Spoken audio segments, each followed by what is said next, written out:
Welcome, Fantasy Premier League fans. My name is Corey, the host of the FPLmowgs YouTube channel. Today's video is just going to be about my Game Week 1 first draft.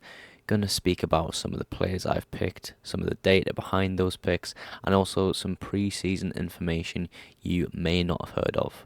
I'm going to start things off with our goalkeeper and defenders. So here we go. Now, kicking things off with our goalkeeper and defenders, we have Flecken in goal. I do believe that Raya is going to be sold this transfer window. If not, no need to worry. There are other 4.5 million goalkeepers, such as Johnston and Pickford, I can get in. It's absolutely no worries there at all. And also at our 4 million price point goalkeeper, we have Areola. There is some rumours that he will be taking Fabianski's spot in some of the games this season. We can only wait and see, but we can't really complain with a £4 million goalkeeper. Starting off with our defenders, we have Luke Shaw. Now, Luke Shaw's first 7 games are absolutely fantastic. We have Wolves, Tottenham, Nottingham Forest, Arsenal, Brighton, Burnley, and Crystal Palace. We know what Luke Shaw's capable of. We know he gets some attacking returns here and there, bombing down that left flank. And with the addition of Martinez and Varane back into the squad, because they are no longer injured, I believe, it should be a lot tighter for clean sheet points as well. We all know he is absolutely addicted to getting bonus points as well, so hopefully we can get a good few hauls off the man in the first 7 game weeks. Now, moving on to our next defender, we have Gabriel from Arsenal. Now, I do really like Arsenal assets, especially defenders in their first 7 game weeks due to their amazing fixture run. It seems that Gabriel would be the most nailed on asset just to start the season off with. I do like trying possibly to go for the punt of Timber just because he can play that inverted right back role that we've seen before, but we have no idea what minutes this guy is going to get at the start of the season. Now, I really like Gabriel's attacking force with headers from set pieces as well, so this could pop up, we never know, but I really like Arsenal defenders for a Game Week 1 draft. Now, with Chilwell, why have I picked him? He has Liverpool in his first game. Mogs, what are you thinking? Here is my thoughts with this one. I don't want to transfer Chilwell in Game Week 3 or number 2, just because I want to have 2 free transfers available for Game Week 3. So I am starting with him in Game Week 1.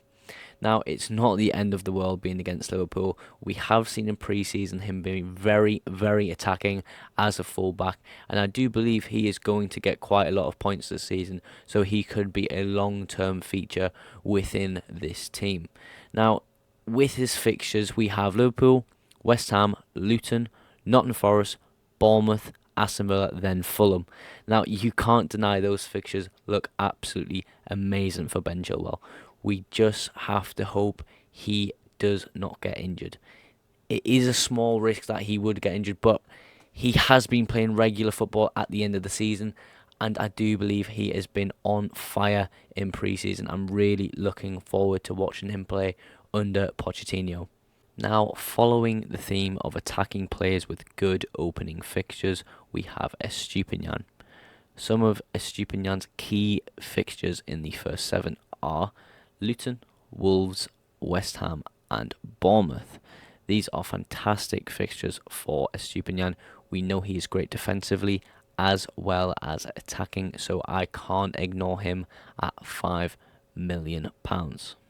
Now, lastly, as our £4 million defender, we have Cabot from Luton Town. He is a recent price reveal from FPL as a right wing back for Luton Town. I could have any other £4 million defender. He is literally just a placeholder for the moment, but you never know, he could come on and get us some points. Now, starting off with our midfield, we have Mitoma. He was on fire for Brighton last season. There was a slight toss-up between him and March at the end of the season when there was a lot of double game weeks, but I think the dust has settled on that now. We know Mitoma is probably the best Brighton midfield asset to own. Now, next in our midfield, we have our first 8.5 million midfielder. We have Bruno Fernandes from Manchester United. I'm expecting Manchester United to do amazing things this season, and I think Bruno Fernandes is going to be the middle of all of that. He has just been given the captaincy armband off Harry Maguire, and I think that's going to hold a lot of responsibility on his back to perform well in these games. He is also a penalty taker, so you get the odd penalty goal here and there. Now, our next asset is another Arsenal asset. At 8.5 million, we have Bukayo Saka. Now, this position has been giving me a lot of problems. I do not know whether if I want Martinelli, Odegaard, or Saka. Ideally, I would like to have two of those, but that has been taken up by Salah at the end of our midfield list. But let's focus on the Arsenal asset now. Bukayo Saka had a great season last season, but I just don't know whether to play him, Odegaard, or Martinelli. It is such a toss-up. I am leaning more towards Saka as the days go by, but I just can't tell. I don't know what I want to do with this, but for now, Saka is staying in the Game Week 1 draft. Now, for this midfielder, we have Mohamed Salah. Mohamed Salah and Trent have been battling it out in my Game Week 1 draft, but today sealed the deal. Within the pre-season match Liverpool played just today, Trent played the number 6 role again.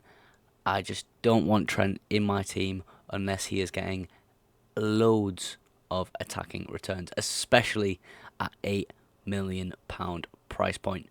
Salah, on the other hand, you know where he's going to play, you know the minutes he's going to get. He is going to deliver regardless of how bad Liverpool's defence will be this season. We just have to wait and see if any signings change Liverpool's formation and allow Trent to play his more natural role that he started to play at the end of last season.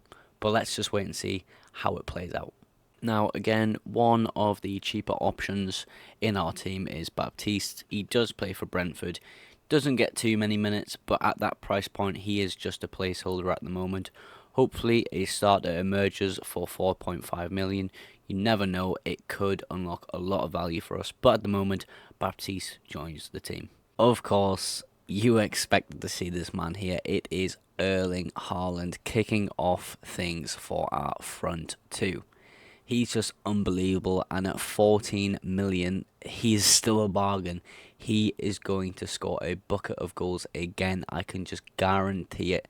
He is one of the best footballers in the world right now, and there's just no debate about it. His goal scoring ability is unbelievable. You have to have this man in your team, otherwise you are going to lose out on a lot of points. Now, occupying the second striker role will be Christopher Nkunku. I just think at this price point there isn't many players better than Nkunku at the moment.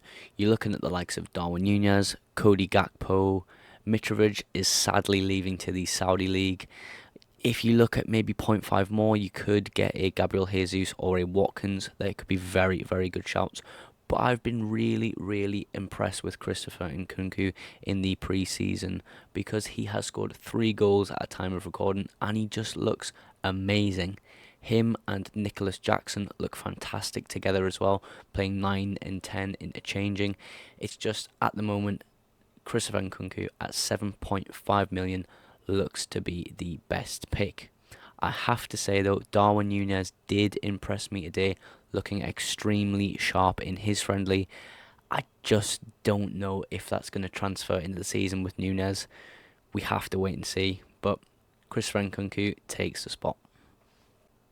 Now, the last forward in our team on the bench is Mbeumo. I do apologise if that's not pronounced correctly. I just don't know too much about this player, but he still makes the team because in pre-season I do believe he scored against Spurs with a header, which is always nice to see from a £4.5 million asset. Whether he will start, whether he'll get minutes for West Ham is pretty slim, but he just makes the team for now as a placeholder. Again, we never know. You could get a 4.5 million starter that pops up at unlock value, but at the moment, the bench is pretty low value. It could be the case that I upgrade the bench through my defenders to a Rico Henry or a Sven Botman, but for now I'm just going to keep it as it is because I do like the look of this team. I do think it's well balanced and I think it can score a lot of points in the first few weeks. Now, today's draft has been partly powered by Fantasy Football Hub. I'm in no way affiliated or sponsored by them, but I just wanted to give a quick shout out about their software. I think it is fantastic. As you can see, my team has been given an AI rating of 94% and an AI predicted points of 64.8 points. Really interesting to see. I've been using their friendly guide and fixture calendar along this just to help me figure out where I want to go with this team and what I want to do with it. But I've really enjoyed using their software and I hope it has unlocked a little bit of value for you talking about some of the data behind my picks today. And that is going to wrap up today's video. Thank you so much for watching to this point. Now, if you want to support me further, you can like this video and click the subscribe button below. It'll just notify you when my latest video is out, and I hope to see you in the next one. Bye for now.